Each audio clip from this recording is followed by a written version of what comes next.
Бүгінгі ертегіміз мысық пен тышқанның достығы жайлы.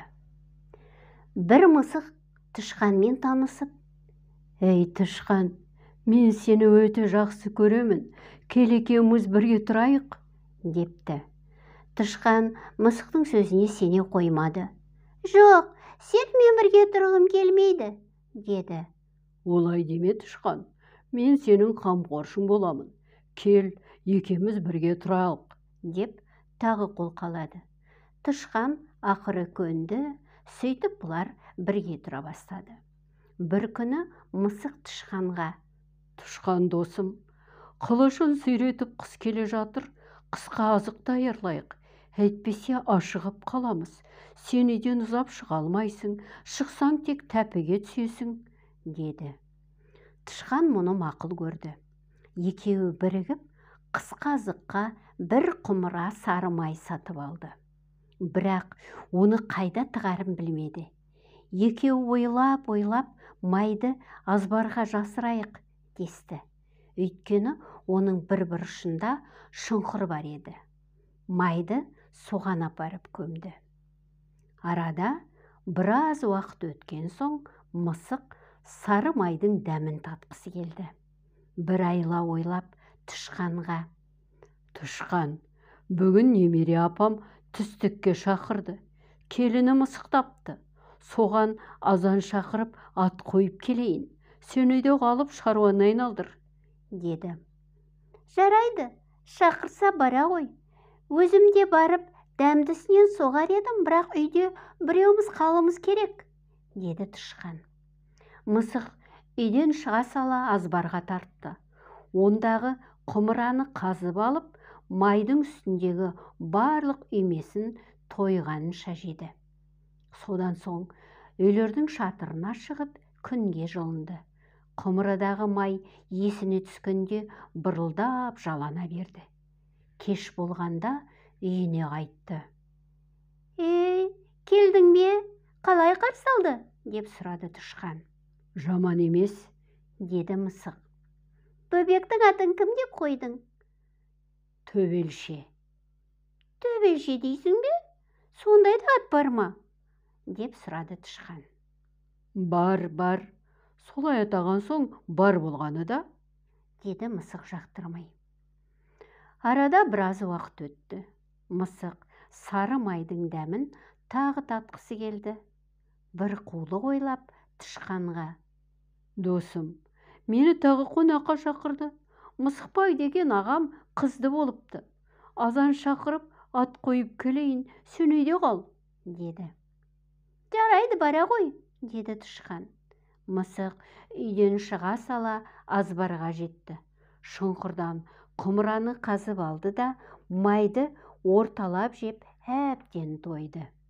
Әдетінше үйлердің шатырына шығып, күнге жылынып, ұйықтады. Қарны тоқ, уайымы жоқ, көңілі шат болып, кешке үйге оралды. Тышқан қарсы алып: «Я, досым, қалай барып келдің? Сәбидің атын кім қойдың?» деп сұрады. «Белдеше», деді мысық танауын керіп. «Белдеше дейсің бе? Сондай да ат бола ма?» деді тышқан. «Бар, солай деп атаған соң бар болғаны да», деді мысық. Тағы біраз күн өтті. Мысық майды сағынды. Сонан соң тышқанға бүйдеді. «Білесің бе, тышқан, нағашы әпкем бір ұл тауыпты. Соған барып азан шақырып ат қойып келейін», деді. «Барсаң барып кел», деді тышқан. Мысық кетіп қалды. Шыққан бетте тұп-тура азбарға барды. Шұңқырдан құмыраны алды да қалған майды жеп тойып алды. Жеп болған соң шатырдың үстіне шығып: «Қулық тапсаң қапыда, тамашадан тартынба», деп әндетті. Кешке дейін серуендеп, қас қарайғанда үйге оралды. «Келдің бе, мысық? Бөпенің атын кім қойдың?» деді тышқан. «Қалдықша», деді мысық мұрнын тыржитып. «Қалдықша деймісің? Ондай есім естісем құлағым керең болсын. Мұны ойыңнан шығардың ба?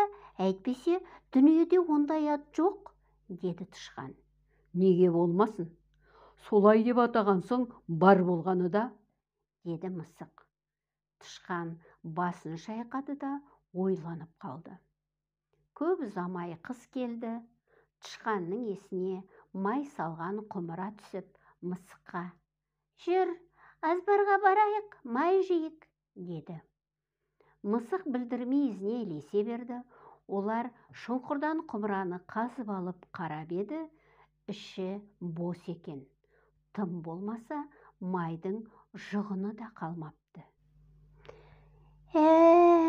Деді тышқан, сенің 3 рет қайда барғаныңды білдім.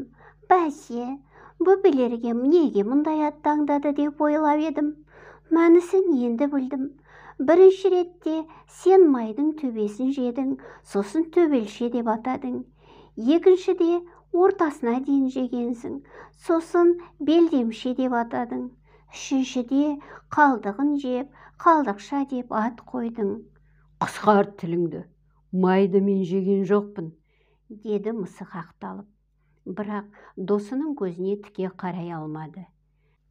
Ей, арамза, ендігәрі мысықпен дос болма деп 7 ұрпағым айтып кетемін, деді тышқан айғайлап.